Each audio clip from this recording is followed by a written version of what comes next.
Vocês já sabem, Brasil tá cotadaço aí pro Oscar, mas se lá fora a gente tá numa época de ouro pro cinema brasileiro, o que é uma grande contradição, lá fora a gente tá no auge, aqui dentro as coisas não estão exatamente assim. Vocês já sabem porque vocês acompanham esse canal aqui. Mas vamos entender um pouco mais sobre isso lendo essa notícia que saiu na IndieWire. Lá fora, hein? Portanto, olha só. A indústria cinematográfica brasileira está ganhando Oscars, mas perdendo força em seu próprio país. Vale dizer aqui, só um parêntese, a notícia aqui foi traduzida automaticamente, o que significa que vai ter alguns problemas aí durante a leitura, tá bom? Nunca antes na história desse país o Introdução ao Cinema viu uma promoção como essa. Vocês sabem que eu não costumo fazer promoções no Introdução ao Cinema, visto que acredito que o preço condiz muito com aquilo que ele pode entregar. São mais de 60 aulas já disponíveis, aulas novas todos os meses sobre os mais diversos assuntos relacionados à produção cinematográfica. História, linguagem, teoria, crítica, política, filosofia, tudo sobre cinema. Mas aproveitando pela primeira vez esse embalo de Black Friday, do dia 21 de novembro até o dia 30 de novembro, o Introdução ao Cinema vai estar com 15% de desconto. Então aproveite a oportunidade para fazer parte do curso de cinema contínuo mais charmoso do Brasil. Quando Penélope Cruz subiu ao palco do Oscar em março passado, ela pronunciou 3 palavras que marcaram um ponto de virada para o cinema brasileiro. Ainda estou aqui. Ao apresentar o prêmio de melhor filme internacional, Cruz anunciou o longa dirigido por Walter Salles e estrelado por Fernanda Torres como vencedora. Em todo o Brasil, as pessoas comemoraram em bares e praças públicas que aqueceram a noite de domingo de carnaval, como se o país tivesse acabado de ganhar a Copa do Mundo. De certa forma, ganhou. Foi a primeira vez que o Brasil trouxe um Oscar para casa. E aqui no canal a gente já falou inúmeras vezes da importância de se vencer um Oscar não como um validador para o cinema nacional. Isso vocês já estão cansados de me ouvir falar, porque o cinema brasileiro não precisa de validação de um prêmio internacional, sobretudo americano, para validação do seu próprio cinema. Porém, vencer um Oscar, vencer um prêmio internacional e o Oscar, o de maior projeção internacional, e isso é histórico. Ao longo da história do cinema brasileiro, inclusive, nós tivemos financiamentos na direção de internacionalizar as nossas produções. Isso faz parte da história do cinema brasileiro também. Isso aconteceu muito com a Embrafilme, por exemplo. Então é parte do desenvolvimento do cinema nacional e da construção de público no Brasil que haja investimento de distribuição internacional também. Até porque cinema é produto. E, portanto, está sob a égide também de uma balança comercial. Você exporta mais do que importa, você importa mais do que exporta, enfim. O cinema também está sob essa dinâmica. E para construir público em cinema nacional, a curtíssimo prazo, os festivais são importantes. O próprio Kleber Mendonça Filho viu isso com muita clareza quando esteve em Cannes sequencialmente algumas vezes ao longo de sua carreira e viu, ao longo de sua carreira, o público para os seus filmes crescer. Desde Aquários até então. Aquários, depois Bacurau e agora com Agente Secreto, vendo um sucesso comercial em torno do seu nome. O que é muito interessante para o cinema brasileiro ter um diretor que, portanto, consegue levar pessoas ao cinema em razão da sua autoria. Isso carrega um certo grau de ineditismo. Não que ele seja o primeiro, mas é um ineditismo para o cinema brasileiro atual, de alguma maneira. A vitória de Ainda Estou Aqui e a presença de Agente Secreto agora também nos festivais internacionais abre oportunidades para a criação de público no Brasil. Agora, essas oportunidades precisam ser abraçadas, precisam ser oportunizadas, portanto. Não basta abrir a porta, tem que entrar. Apesar de algumas semanas depois o Agente Secreto, dirigido por Kleber Mendonça Filho, levou para casa prêmios de melhor diretor, melhor ator no Festival de Cannes, distribuído nos Estados Unidos pela Neon, o filme agora deve seguir os passos de Ainda Estou Aqui. Atualmente, o documentário Apocalipse dos Trópicos, da Petra Costa, também está cotado para uma indicação no Oscar. E não vale dizer que não só está cotado para indicação ao Oscar, como é um dos favoritos do documentário. Não gosto do filme, não é o favorito. O favorito, inclusive, ele tem uma certa vantagem em relação ao Apocalipse dos Trópicos, mas Apocalipse dos Trópicos é um dos favoritos para estar indicado. É um dos quase certeza a estar indicado ao Oscar de melhor documentário. Ou seja, nós estaremos representados no Oscar de 2006, provavelmente com 2 filmes brasileiros. Isso é muito importante, isso é muito interessante. No início de 2025, uma sensação de renascimento permeava a indústria, com 3 grandes vitórias internacionais consecutivas: o Oscar, Cannes e Berlim, onde O Último Azul, de Gabriel Mascaro, ganhou o prêmio do júri. O cinema brasileiro parecia ter reencontrado uma estabilidade há muito esperada. E vale dizer que, na verdade, a gente focou muito nessa ideia de Último Azul, de O Agente Secreto, do próprio Ainda Estou Aqui, mas a gente perceber os filmes que estavam representando o Brasil na pré-seleção ao Oscar já eram filmes enormes, sabe? Era O Agente Secreto, era O Último Azul, mas a gente tinha Manas como um dos indicados possíveis, apesar de eu não gostar tanto do filme, mas era um filme grande também. A gente tinha Oeste Outra Vez, que segue sendo o meu favorito entre os que foram pré-selecionados, mas assim, super... Assim, o que tinha que ser escolhido era o Agente Secreto por conta de toda a repercussão internacional, toda a sua trajetória internacional, e isso é fundamental para ser indicado ao Oscar. Oscar não é indicar o meu favorito, Oscar é indicar o que estrategicamente faz mais sentido, porque estar no Oscar não é sobre o que eu acho, não é sobre o que eu acredito ser o melhor filme, é sobre o que eu acho que é melhor para o cinema brasileiro, e o que é melhor para o cinema brasileiro é estar representado no Oscar a ponto de poder construir público para cinema brasileiro aqui. E o filme que pode fazer isso, pode oportunizar o cinema brasileiro como um todo, não só o filme individualmente, é O Agente Secreto esse ano. Não é sobre o meu favorito ser Oeste Outra Vez, apesar de ser um filme maravilhoso. A gente tinha Enforcados também, que é um baita filme, uma baita adaptação shakespeariana de Macbeth, com uma das cenas mais fortes do ano do cinema brasileiro, que nem é a cena do carro. A cena do carro é muito boa, mas a cena do banquete. O banquete de Macbeth é uma baita de uma cena, fortíssima, inclusive. Gosto muito de Enforcados também. Então tá aí, o cinema brasileiro esse ano teve inúmeras representações fortes para premiações internacionais e que seriam justas de serem selecionadas, inclusive. Então o cinema brasileiro parecia ter reencontrado uma estabilidade há muito esperada. Estabilidade essa encontrada, vale dizer, e isso aqui é importante, logo após o fracasso, o desespero, o limbo provocado pelo governo Bolsonaro. Então, o governo Bolsonaro foi um momento de completa exaustão do cinema brasileiro, sucateamento do cinema brasileiro, a ponto de a gente praticamente não conseguir produzir nesse momento. E logo após o governo Bolsonaro e restabelecimento das produções, houve um período, de fato, onde tudo precisa se reestabilizar, houve a volta para as gravações, e quando esses filmes começam a ser lançados, a gente vê o sucesso voltando quando há uma política de incentivo. Política de incentivo e política de cota de telas reestruturada, reposta nas salas de cinema. E quando eu digo isso, não é dizendo que elas voltaram da melhor maneira possível.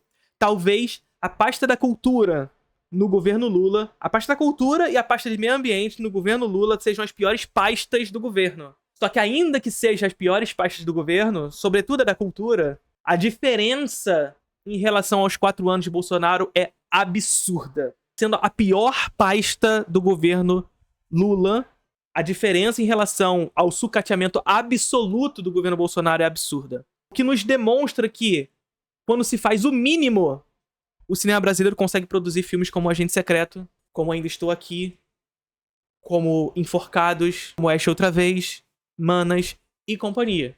Quando se faz o mínimo, e põe mínimo nisso, tá?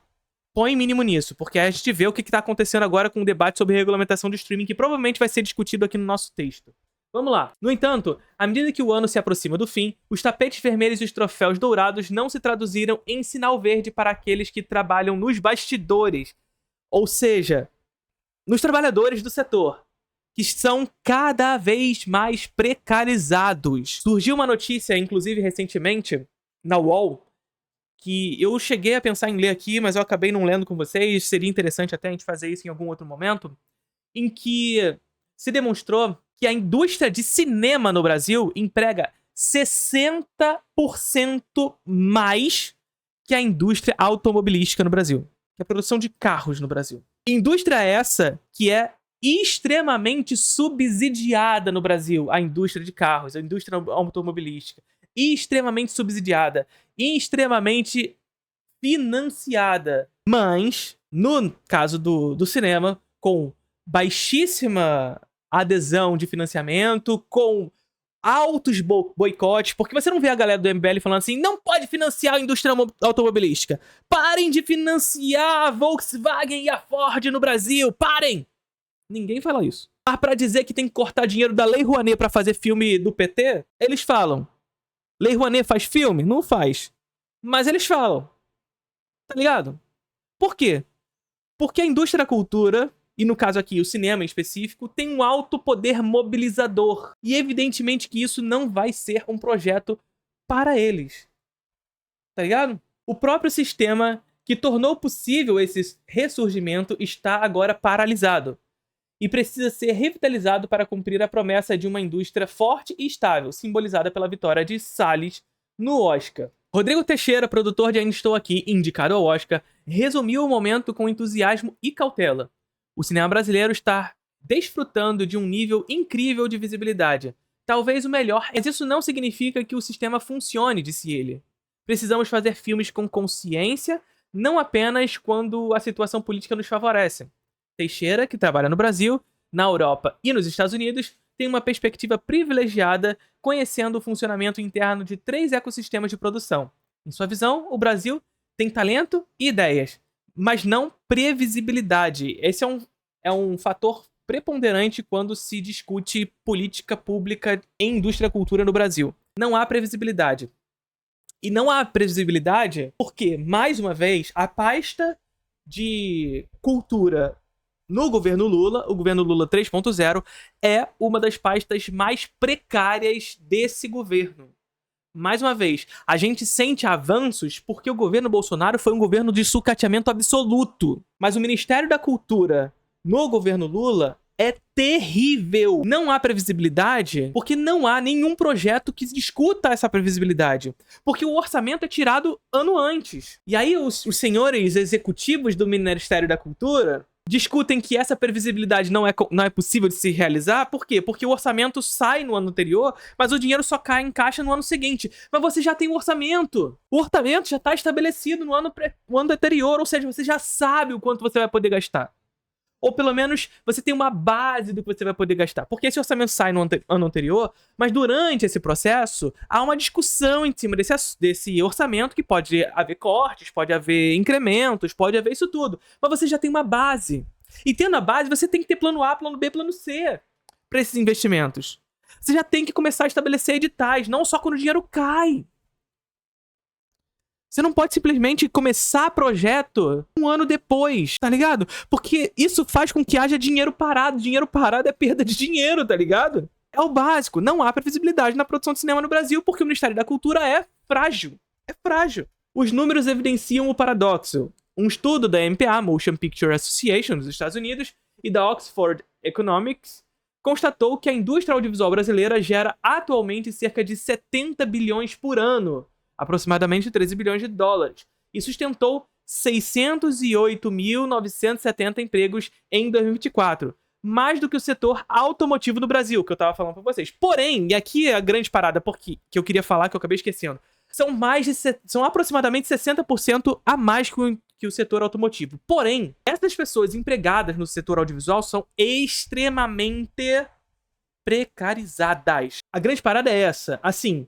A grande questão é que, quando a gente põe em comparação o governo Bolsonaro, tudo parece maravilha. Mas a verdade é que no setor do cinema, por exemplo, não há mudança com relação a isso. É um setor extremamente precarizado, com contratos precaríssimos, onde não há qualquer tipo de regulamentação de trabalho. Quando a gente fala de empresas estrangeiras, como por exemplo a Netflix, por exemplo, contrata roteirista, que sempre é roteirista, dublador, por exemplo, e atores de menor escalão, que não são os grandes atores, etc. Mas roteirista é sempre o primeiro que se fode nessa linha. Porque chegam as empresas estrangeiras, as pequenas e as produtoras, chegam aqui e falam pro roteirista, olha só, eu quero o seu trabalho, vou te contratar por 1 ano, 6 meses pra você fazer, o cara faz o seu trabalho em 2 meses, mas ele tem cláusula de exclusividade. Ou seja, você trabalha por 2 meses, os outros 4 meses que você tá sob contrato, você não pode trabalhar. Você não pode trabalhar. E você não tem qualquer tipo de previsibilidade no mercado de trabalho. Você não consegue trabalhar. Você não sabe se esse contrato vai ser renovado. Contudo, o Brasil ainda carece de uma política industrial que trate o cinema como um setor estratégico e não como uma exceção artística. Essa ausência de uma estrutura consistente ressurge a cada ciclo político, submetendo a indústria a uma montanha-russa de incentivos e contratempos. Ou seja, são políticas públicas que caem sobre decreto. Isso é terrível para o cinema e a gente viu isso acontecendo no governo Bolsonaro. Então, por exemplo, a cota de telas é uma lei, mas é uma lei que é renovada por decreto. Então, se no final do ano o presidente em vigor resolve que não vai ter mais cota de telas, ele corta a cota de telas. Numa próxima eleição, for eleito um Tarcísio da vida e ele fala assim, não quero mais, corta. Porque agora a parada é austeridade fiscal. Então eu vou cortar o investimento em cinema que vai ser sempre o primeiro a ser cortado. Mesmo que o investimento em cultura para cada real gasto volte 1,7, portanto não é gasto, é investimento. Mesmo que isso aconteça, todo esse discurso de autoridade que tá sempre presente na história do cinema brasileiro desde sempre. Eu recomendo muito que vocês assinem a Introdução ao Cinema, que está em promoção até o dia 30 de novembro com o cupom IAC15, que a gente vai ter uma sequência de aulas sobre cinema brasileiro a partir desses próximos meses, uma aula nova todos os meses. E vocês vão ver que a história do cinema brasileiro é uma história de resistência. É algo que a gente já falou aqui no canal, inclusive, também. A história do cinema brasileiro é uma história de resistência. E é uma história de resistência porque vive esses ciclos de governos que investem no financiamento, mesmo que precário. E todos os momentos onde há esse financiamento, todos esses momentos onde há a propensão de espaço de distribuição para esses filmes, o cinema brasileiro tem sucesso. Não é à toa. O brasileiro gosta de filme brasileiro, apesar de seu amiguinho dizer que não. Apesar de seu amiguinho dizer que o cinema brasileiro é uma bosta. O brasileiro gosta de cinema brasileiro. Só que isso se sucede a governos que atuam em benefício do mercado estrangeiro, dos interesses do mercado estrangeiro, do monopólio estabelecido pelos majors internacionais. E quando isso acontece, sob a lógica do corte de gasto, da necessidade de se gastar menos, porque a economia é como se fosse uma casa onde, quando a gente tá endividado, a gente precisa parar de gastar. Ô papinho! Tá ligado? Aí quando faz isso, qual é o primeiro setor que tem o corte de gastos? Educação, cultura. É sempre aí. E quem continua ganhando dinheiro? É dinheiro pra salvar lojas americanas, é dinheiro pra salvar tal banco, é dinheiro pra salvar lá. Mas a cultura, mas os investimentos, nada. É assim que funciona. Tá ligado? Uma máquina parada. A onda de sucesso atual decorre de um arcabouço de políticas públicas construído ao longo das décadas, desde a criação da Lei do Audiovisual em 1993 e do Fundo Setor Audiovisual em 2006. O Brasil vem construindo um sistema que combina incentivos fiscais, subsídios públicos e investimento direto. Em teoria, trata-se de um mecanismo capaz de sustentar uma indústria robusta. Na prática, a máquina travou. Na verdade, é aquilo que... Cada parágrafo eu paro pra falar um pouco, né? Na verdade, assim, a história do cinema brasileiro, desde a Era Vargas, passa por uma série de avanços na direção das políticas de fomento à cultura. Só que esses avanços, desde lá de trás, vão sendo travados por vários momentos. Então, por exemplo, no governo Vargas, a gente tem a criação do INCE, do Instituto de Cinema e Educação. A criação do INCE, que depois vai vir a ser o INC, Instituto Nacional de Cinema, etc., vai ser travado por uma série de políticas no meio do caminho que vão travar investimento.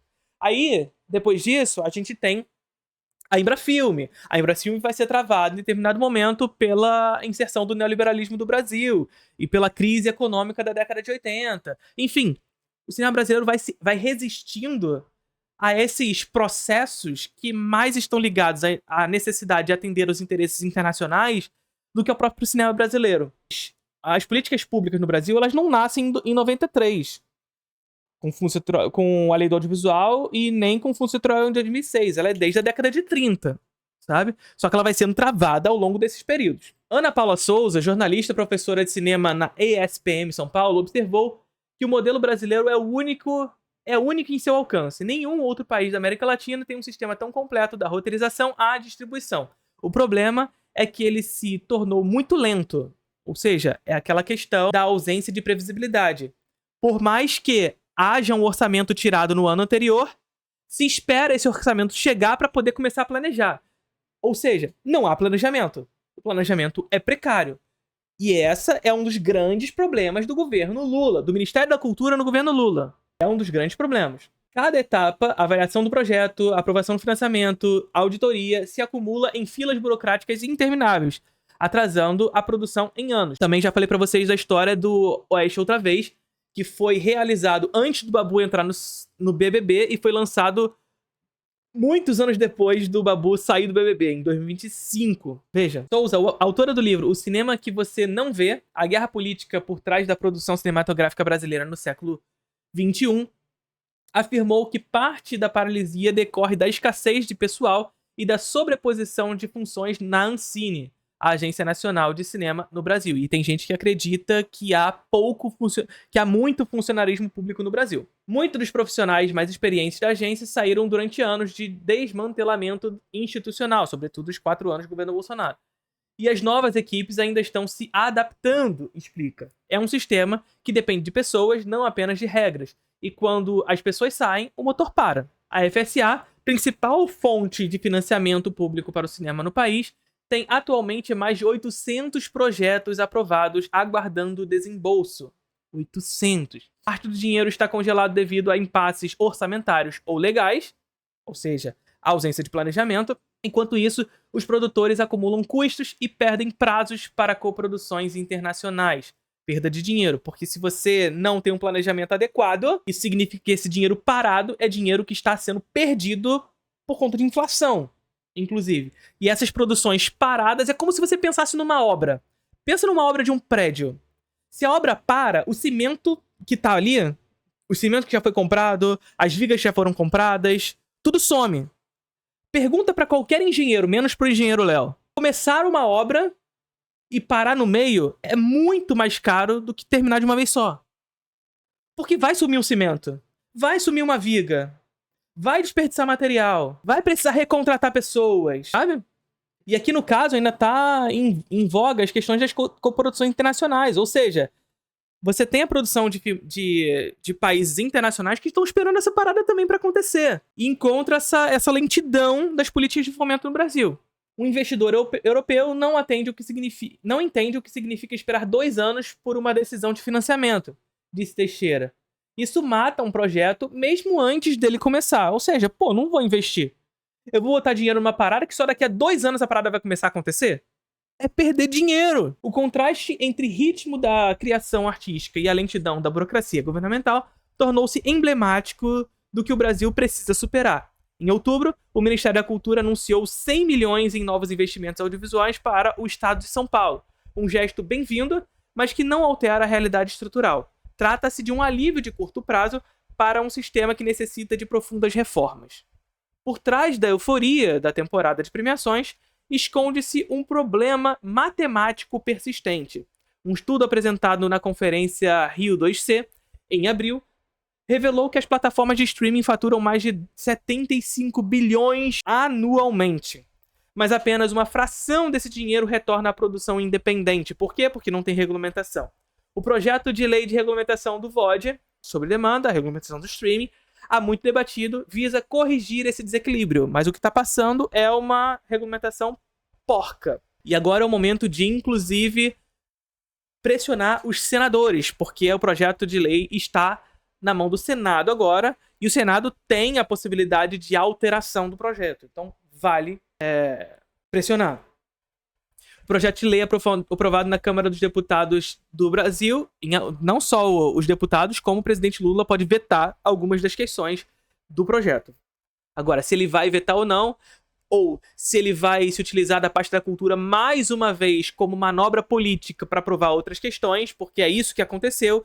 Você teve o Ministério da Cultura sentando à mesa com essas empresas estrangeiras para negociar, e aí você conversa com o Congresso e o Congresso passa um projeto de regulamentação porco do jeito que passou, com o interesse de negociar com essa direita, com essa extrema-direita, com esse centrão no Congresso, que na verdade o centrão é a direita. E, ora, para que possa ser passado outros projetos, você se utiliza da pasta da cultura como moeda de troca. A gente vai ver se o governo Lula, mais uma vez, vai se utilizar da cultura como moeda de troca, se ele vai vetar algumas questões ou não ali apresentadas, por exemplo. Vamos lá.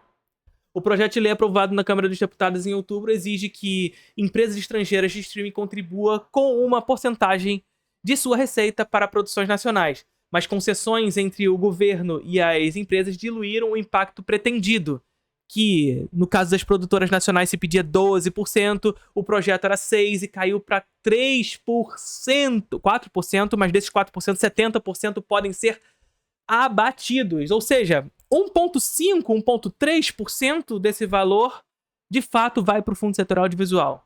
Não há arrecadação. Não há arrecadação através da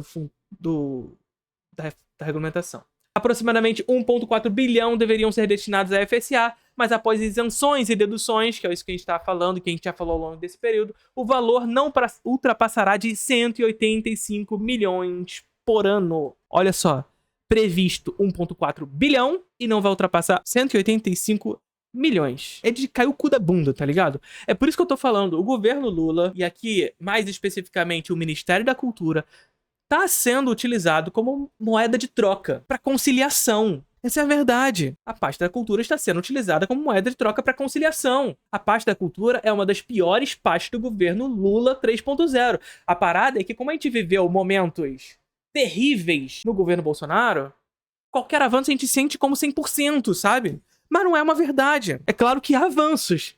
Mas também, amigo, tu quer pedir pauta mínima, é isso? A gente vai lutar por pauta mínima agora. Isso está longe de ser suficiente para um mercado desse tamanho, disse Mauro Garcia, diretor executivo da Brave, que representa mais de 600 produtores independentes, que são as produtoras independentes que mais sofrem nesse processo. Garcia e, consequentemente, também os trabalhadores independentes, que são extremamente precarizados no Brasil. O Fundo Setorial Audiovisual ele serve justamente para alimentar a produção independente no Brasil. Com a regulamentação do streaming proposta agora, o que há é a possibilidade dessas empresas internacionais se utilizarem do Fundo Setorial Audiovisual para produzir filme não independente. Ou seja, prejudicar produtoras independentes. Fortalecer produtoras grandes. Acabar com a produção independente no Brasil. A incerteza regulatória também afasta os investidores estrangeiros. Ninguém quer entrar num mercado onde as regras mudam todos os anos. Para cada ano, uma nova regra, porque tudo isso é estabelecido por decreto, disse Teixeira. O cinema depende da confiança, não de surpresas. Essa instabilidade jurídica aliada à lentidão de financiamento público criou um clima paralisante.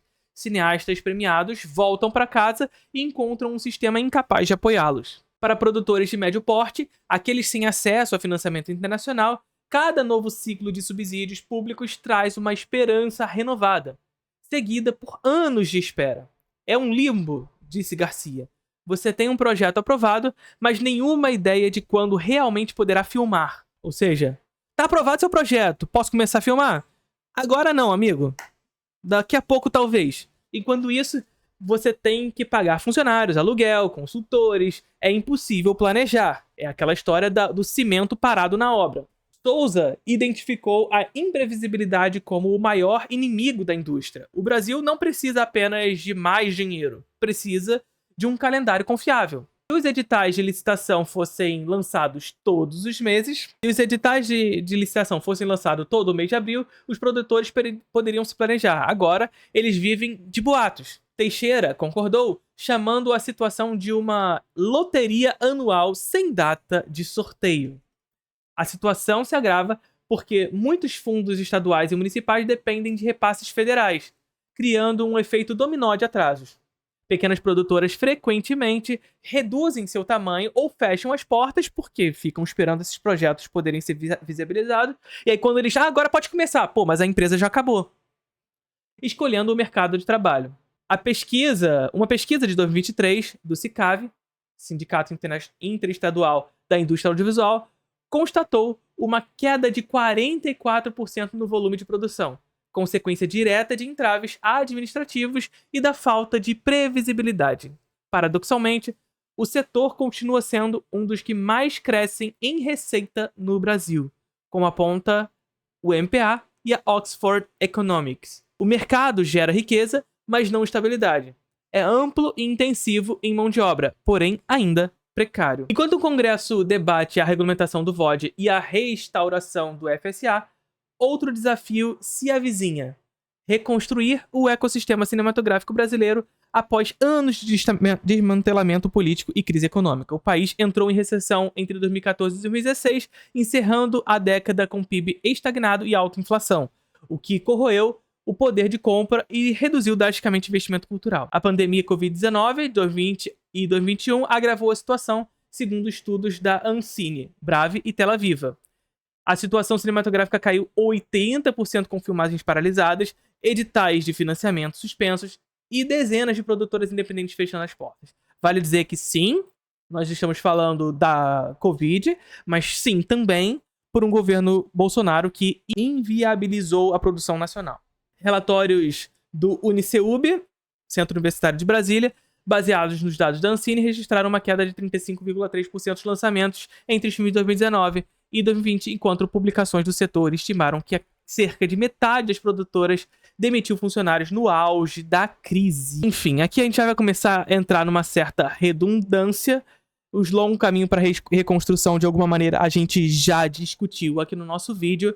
O que nós estamos falando aqui agora, mais uma vez, nós estamos no caminho para o Brasil, mais uma vez, no Oscar. Agora o Oscar de 2026. O Brasil que estará nesse Oscar, mais uma vez, muito provavelmente sendo indicado a mais de uma categoria. Por um único filme.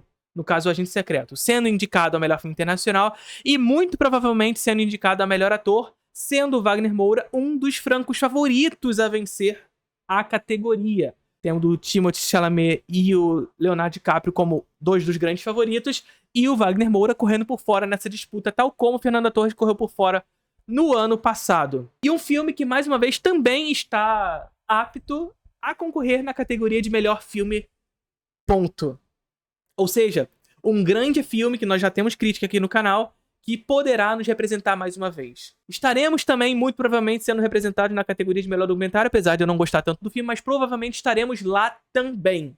Era de ouro da produção do cinema nacional. Quando há o mínimo de retorno da produção, a gente tem esse retorno nos filmes que estão sendo realizados, no público, chegando nas salas de cinema. Porém, entretanto, nós vemos uma pasta, a pasta do Ministério da Cultura, sendo uma das piores pastas do governo Lula atual. Esse é o diagnóstico. No cenário internacional, sucesso. Nacionalmente, precarização absoluta. E se esse ano estivemos lá, e no próximo ano estaremos mais uma vez, através do processo de sucateamento da indústria nacional, eu não sei até quanto tempo, essa indústria brasileira sustentará abrir consecutivas vezes essas janelas de oportunidade. E quando essas janelas não estiverem mais abertas, quando essas janelas estiverem fechadas, é ainda mais difícil que haja projeto, de fato, de construção de público para cinema brasileiro no Brasil. Que no final das contas significa emprego, significa retorno financeiro, significa retorno social. Curtiram o vídeo?